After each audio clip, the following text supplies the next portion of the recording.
In 1937, the Ritz-Carlton, renowned for its elegance, hotel became a retreat for those seeking a luxurious and refined atmosphere.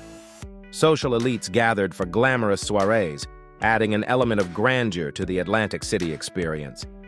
Situated along the iconic boardwalk, the Ritz-Carlton allowed guests to seamlessly transition from the allure of the hotel to the breathtaking Beauty Beach.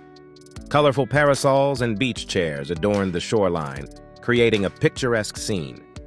The beach became a playground for both leisure and excitement. In 1937, people flocked to the Ritz-Carlton Atlantic City Hotel and Beach in New Jersey to enjoy a harmonious blend of refined luxury and coastal charm.